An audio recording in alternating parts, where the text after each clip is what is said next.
In today's video, Daniel Mason's new book is all the talk of booktube, but is it any good? A sapphic romance in early 90s Ireland, racism and a police shooting in a classic young adult novel, the new novel from Naomi Alderman, is Claire Daverley the new Sally Rooney, Echolalia by Briony Doyle, and Tayari Jones's debut novel. Hi, I'm Scott. Welcome back to Gunpowder Fiction and Plot, a channel where I discuss literary fiction, new releases, and global literature. I've got a bunch of books I read recently to talk about with you all today. I'm going to start with the DNFs and I'm going to finish with the books I liked best. And I have to tell you that this is a really strong collection of books today. The last 3 books were all knockout amazing. Before I talk to you about those books, let's start with the DNFs and The Future by Naomi Alderman. I have never read Naomi Alderman before. I always thought I would get to the power sooner or later, but now I am not so sure. Pacing is one of those things I think is of almost no importance at all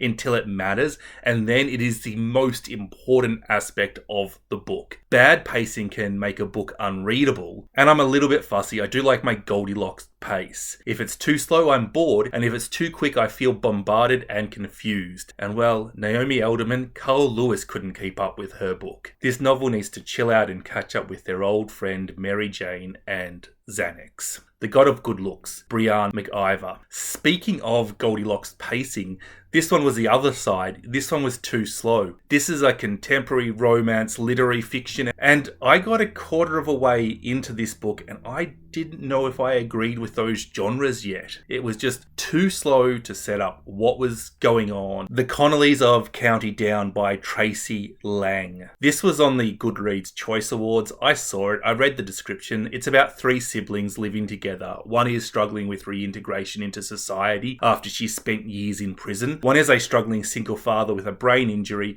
and the third is struggling under the burden of a secret she's keeping. This sounds really fantastic. Unfortunately, the execution doesn't match. The writing was really pretty basic. Northwood by Daniel Mason. I know so many of you have loved this book. So many of you have commented saying that you're reading it and how much you're enjoying this book. But this wasn't a book for me. Let me start off by saying that the cover is lying. Let me fix it for you. I know I didn't finish this book, so to say it's not a novel could mean that I've somehow missed how everything was interlinked. I don't think a common location makes it a novel more than a collection of short stories. And look, I'm not trying to gatekeep if a book is a novel or a short story collection here. Honestly, it doesn't matter what we call it. It matters that readers who pick it up are going to like it, and that readers who won't enjoy it don't pick it up. And if you're a fan of short stories, maybe you should give this one a try. I definitely prefer novels to short story collections, and if a collection of short stories begins with a story that doesn't have a payoff and then goes on to the next story without resolving it, that's pretty much it for me. I am out. This kind of reminds me of the Overstory, which I know a lot of you loved, but also I know a lot of you didn't love, and I think that might be a really good indicator of whether you should pick up this book or not. Also, I do note that both the UK and the Australian covers don't advertise this as a novel. The Ethnic Cleansing of Palestine by Ilan Pappe. With everything that's going on in Palestine at the moment, I saw this book and wanted to educate myself, but this book was too dry for me. It really was just a list of crimes. As a piece of research, this is brilliant. As a reference book or a textbook, I can see how it could be very useful. But as a reading experience, I didn't enjoy it. There are definitely going to be people who will get a lot out of this book. It is wonderfully researched and on a very important issue. But when I read, I like to bring things back to the human experience. I want to know about other people's experience. I want to empathize with them. And that's not the kind of book this is. This is a list of horrible things that have happened. I don't want to leave this book and not comment on the current Israel-Palestine war that is going on, because I haven't commented on my channel about it yet. And firstly, I want to say we need every political person of any shape or form that has any influence whatsoever to be working towards a ceasefire. We need to let humanitarian aid in. People have been starved. There is a lack of hospitals. There is a lack of medicine and water. Innocent people on both sides of this conflict are scared. They're in danger and they're in need of the basics to survive. As Westerners, we can't say that our governments haven't been involved in creating this truly unmanageable conflict. And that's why I think our role needs to be as humanitarians. It is not a contradiction to be on the side of the victims of violence, regardless of what side of the border they're on. As a person living in a Western country, it is my opinion that we should help safely evacuate as many people as possible, as long as they wish to come, obviously. I hope I'm wrong about this, but I think the conflict and the fighting between Israel and Palestine is inevitable. I can't see a solution for it. I don't see how a working peace will work. I can't see both sides agreeing to a deal. And that's why I think we need to stop framing this as Israel versus Palestine. Stop thinking that we need to pick sides in this war and start to pick people, start to pick safety, start to prioritize getting as many people safe in a happy situation, or a situation where they can be happy, and protecting the human rights of individuals. I think we need to prioritize that over any form of nation or national identity. And once we prioritize the safety of people, obviously war crimes have been committed, and we mustn't ignore them either. But that should be the secondary thing. That should be something we look at after safety is achieved. I hope my opinion is not very controversial. Politics over. Onto the books I've finished, and they're all good. They're all good. Negative reviews are out of the way. Amazing Grace Adams by Fran Littlewood. Firstly, we need more covers with somebody flipping the bird. That's amazing. I love that cover. Grace Adams is 45, mother of a teenage daughter who is turning 16 on the day this book is set. Her husband has recently left her, and years ago she left a promising job on television to be with him and to raise her daughter together. Perimenopausal and armed with a 200 quid cake, which she's planning to deliver to her daughter's birthday party and win back her affection. If only the traffic would begin to move. And that's when Grace abandons her car in the traffic and decides to commute there on foot. Cake in one hand, dubiously acquired golf club in the other, which may or may not have run-ins with items it shouldn't be hitting at such velocity. As Grace makes her way to her daughter's party, we get flashbacks of her life, painting a picture of who she is, who she used to be, and what her relationship was with her husband and daughter. This really is the book it sounds like, an offbeat, quirky sense of humour. I liked the plot, I liked the characters, the feminist, pissed off rage that is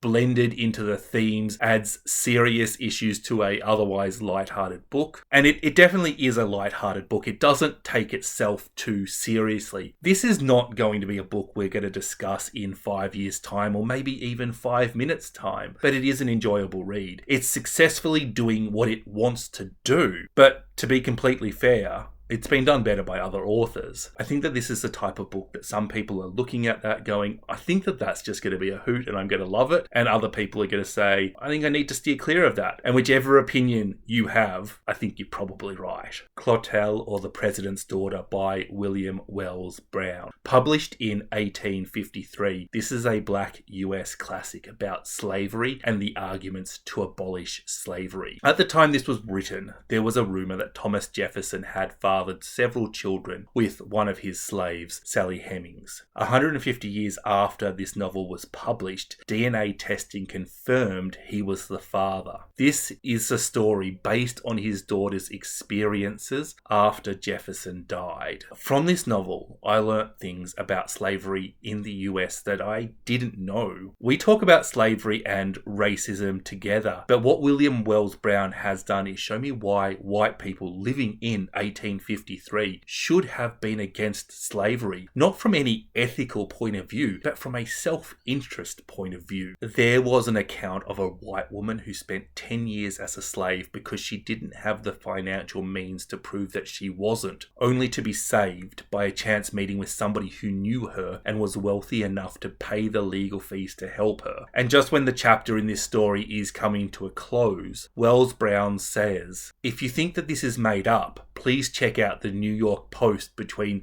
June 1847 and February 1846. The dates in the newspaper have been changed to accommodate my poor memory. I found this book interesting in the same way I often find historical fiction interesting, when I'm learning about a time and a people and the challenges and atrocities that they faced. And that is quite an impressive feat when we're talking about slavery in the US, a topic that is covered quite often in the literature I read. I also thought that the way Wells Brown discussed slavery, giving what sounded like a fair account of the arguments for it and then deconstructing those arguments, that gave me so much insight into the times in which he was writing. If you picked an issue today to talk about, let's use an example, defunding the police. I think most people might reject that idea because it is too radical. So if you were going to argue for it, you would have to start with examining the arguments for keeping the police. Maybe you would need to demonstrate why police don't protect citizens against crime. And this is the same way that Wells Brown is constructing his arguments against slavery. So we can see that when this book was written, slavery could be seen in a similar light to how our current society views the police. There may be calls to get rid of them, but the majority of people don't agree with them. And for an argument to be persuasively made to defund the police, or in Wells Brown's day, to end slavery, what needs to happen is that those arguments need to be heard and addressed before the person arguing can move on and present their own cases. And I think it's quite a terrifying indicator of what the life of a slave would have been like in the 1850s. This book is such a valuable and worthwhile read. However, on the downside, Wells Brown's storycraft just isn't the best. His characters are very simply drawn and his plot is rushed. I definitely think the value in this book outshines those flaws, but I don't think you should be going into this thinking that it is a masterpiece. Rather, it is just a very worthwhile and powerful read that you will probably learn stuff from, albeit quite a raw novel. Leaving Atlanta, Tayari Jones. Tayari Jones is an author I enjoy. They're a safe author. I know I'm always going to get a good book, and this is her debut novel. It is about the 1979 Atlanta child murders, told in 3 sections from the point of view of 3 different children, Tasha, Rodney, and Octavia, in 3 narrative styles, third person, second person, and first person. One of the things I found really interesting is that these children are all telling us about their classmates,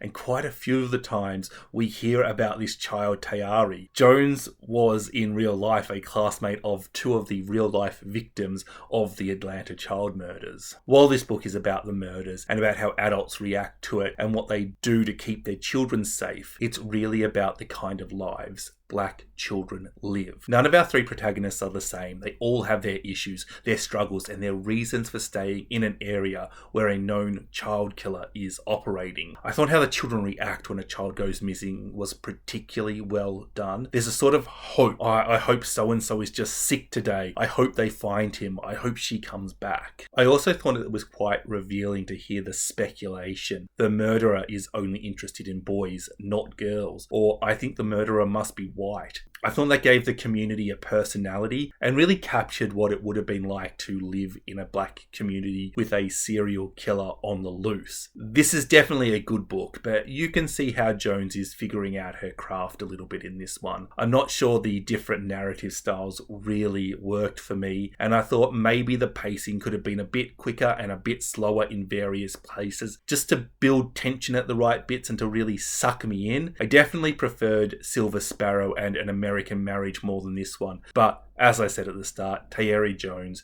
is a safe author, and this is a really good book. And now we're going up a level, I think. The Hate You Give by Angie Thomas. I have to thank the wonderful Jess from Stalking Kafka for reading this one. Jess doesn't read young adult books, but she said she got so much out of this, and that was enough to convince me to pick this up, and I have to say I completely agree with her experience. Big thank you to Jess there, and if you're unfamiliar with Jess's channel, check her out. She's a quality booktuber. This is about a 16-year-old girl called Star. She lives in an impoverished Black neighborhood but she goes to school in the richer white school that is close by. Her mother is trying to convince her father to move to that area because she's concerned about the children's safety and about the gangs and the drugs in the area they live. One night, Star goes to a party and she gets a lift home from one of her friends who is pulled over by the police and subsequently shot despite being unarmed, and he dies from his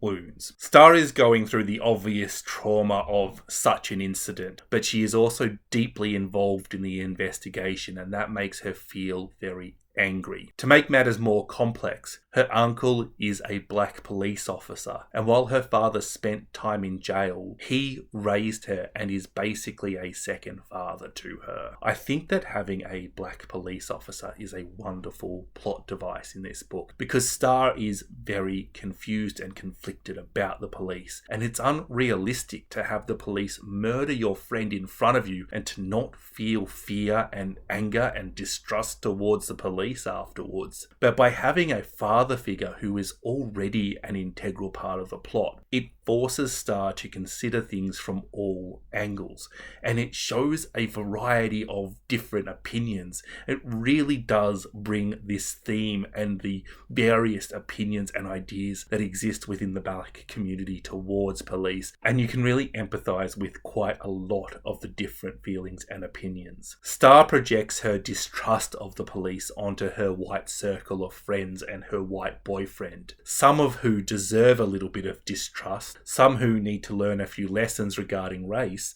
and some who are legitimately good allies. I felt I really understood Star here. I know a lot of black people have trouble trusting white people. I mean, if this is the shit that they see and what they have to put up with, I get it. It's safer, even if they get it wrong about 9 out of 10 white people. They save themselves so much in not having to deal with that 1 out of 10 who is a douche. And I very much doubt that the ratios are that kind towards us. This is something I've never quite understood before. The difficulties that black people have trusting white people is a topic that I had a lot of difficulty understanding, and I think this book really does a brilliant job of explaining that to me. It's something that I really valued learning from this book. Thomas also discusses so many other themes: black shame, activism, microaggression, toning down blackness around white folks, black opinions and concerns about interracial relationships, jail, gang violence, the difference in education at different schools, and so many more issues. I like to think I read a lot of literary fiction by black authors that discuss racism and race relationships, written by some really talented authors. Yet this book taught me things that other books didn't. And also, it has quality characters and an excellent plot. I really think that I was probably put off reading this because it was labelled YA. If that's a reason you're avoiding this, just put that bias aside. This is just a good book, regardless of whether it is YA or not. It's just a fantastic book for anybody who reads it. Talking at Night, Claire Daverley. Rosemary, or Rosie as her friends call her, doesn't want to date Will just yet. She doesn't want to say no, but she does want to concentrate on her exams. Then Will asks, "Can I wait for you?" And their relationship is thrown into this not quite dating, but way more than friends state. It really fits into that literary romance genre that is about figuring out who you are. Those themes of self-exploration and identity that work so well with finding a partner. The questioning of things like, what makes me happy? What do I want from life? Those are central to the theme of this novel. As well as that, we also have themes of loss, grief, mental health, alcoholism, cancer, friendship, class, and the special connection that twins have. So let's get the elephant in the room out of the way.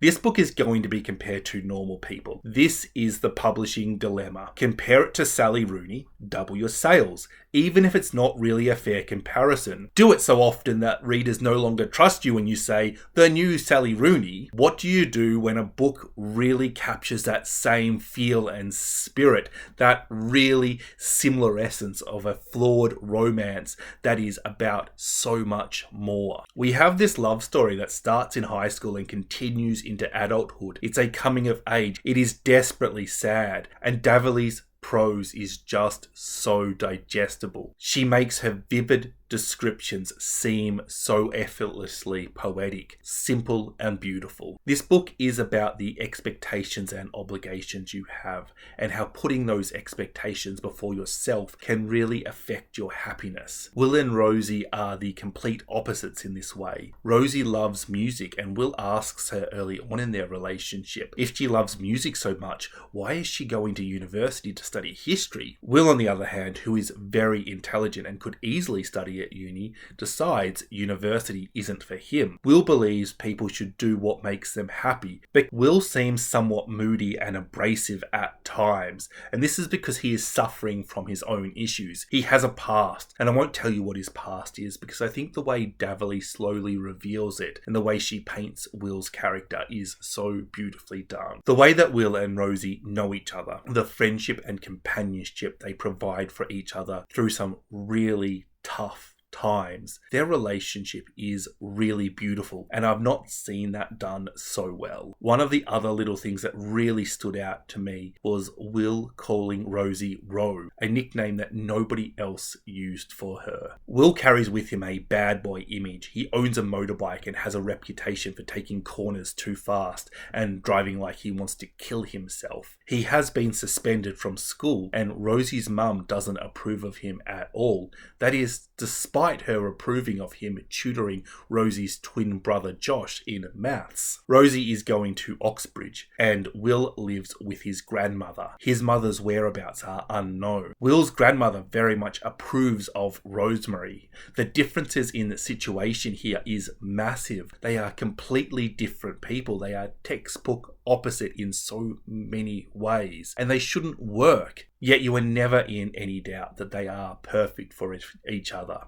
I love the exploration of things that make them different too. It brings in so many themes around things like class, privilege, family, trauma, and it makes it such a complete and complex novel within this love story. This book is tragically sad in places. If I have one critical thing to say about this book, it's that it went on for a little bit too long and got a little bit repetitive. I think this book would have been stronger if it were to end earlier. However, the characters, not just Will and Rosie, but Simon, Josh, Will's sister and grandmother, Rosie's mother, they were all so well done. I felt instantly that I knew who everybody was, so it wasn't a bad thing to be in the world with these characters for a few more chapters than was ideally required. Absolutely blown away by the effective writing and character work and the complex emotions that Daverley has created. Echolalia, Briony Doyle. We know that baby Robbie died at the start of this book. The circumstances around that, what happened,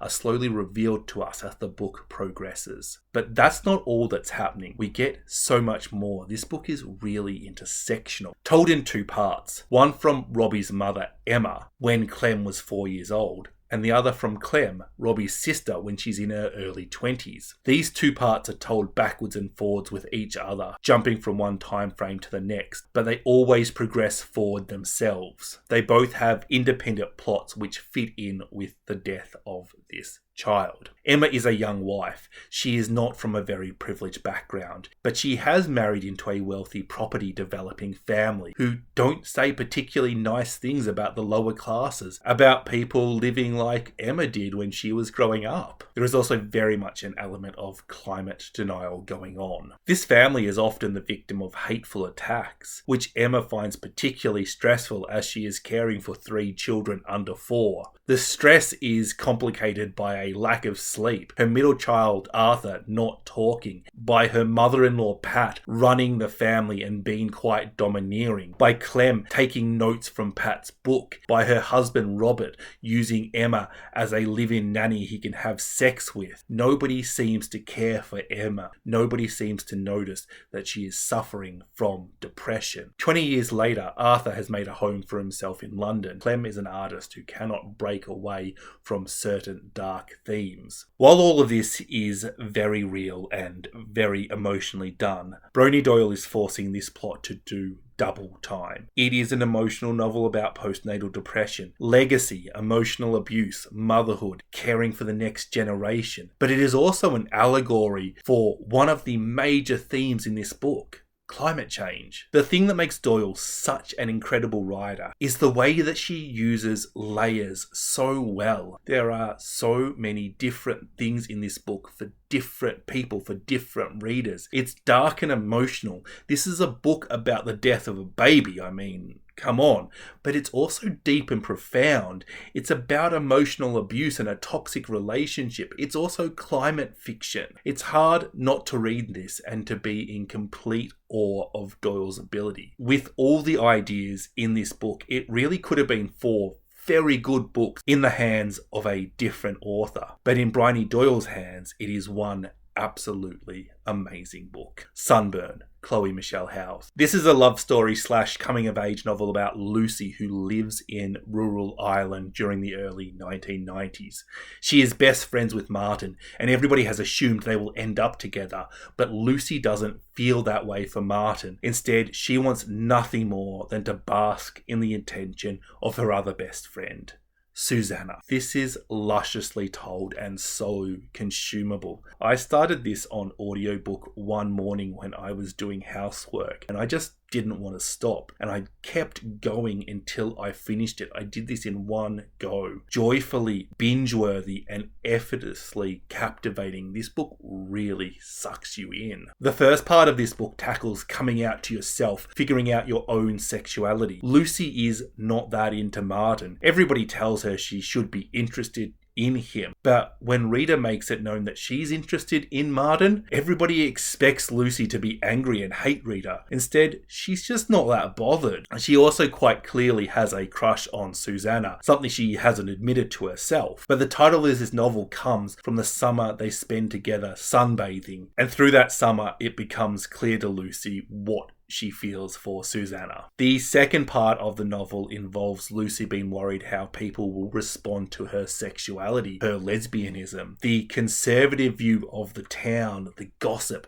the relationship she has with her mother who will not approve. There is also very real heteronormative expectations that she will end up with Martin that need to be confronted. As this progresses, we start to learn more about Martin and Susanna. This allows a really complex discussion about teenagers, money, coming of age, future, career, and all of those big life considerations that are thrust upon you the moment you finish school. Susanna is asset rich but cash poor, owing to a complex situation around the divorce of her parents. She often goes without food, but knowing that she is about to inherit a sizable amount of money. Martin will also inherit the farm from his parents when they die, but does he really want to? Would he be better off going to uni and studying something else? Lucy's parents are just poor. One night they had to share 3 pork chops for dinner between 7 of them. Lucy constantly mentions this realization she had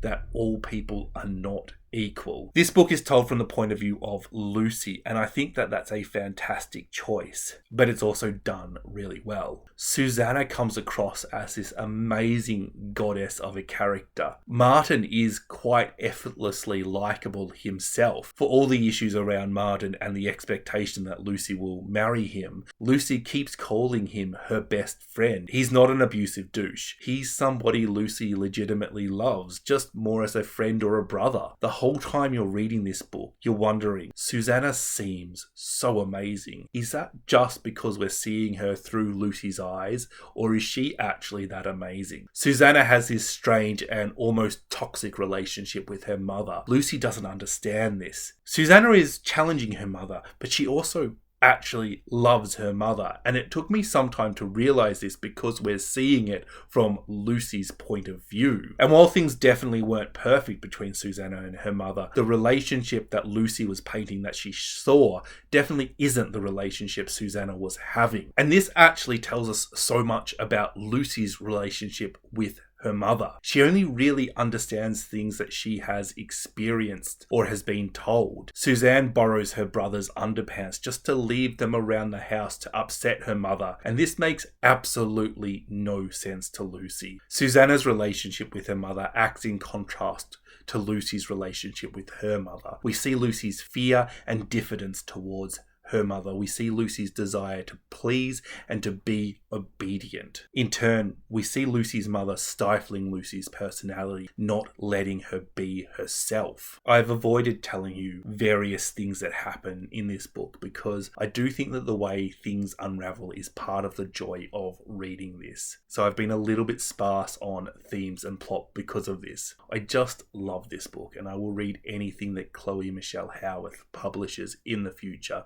A brilliantly executed piece of writing. I would like to thank all of my Patreons for their support. A special shout out to Davidos, who is my most recent Patreon to sign up. If you'd like to read some books with me and with an incredible group of people and support this channel at the same time, we would really welcome you joining. Happy reading. Bye bye.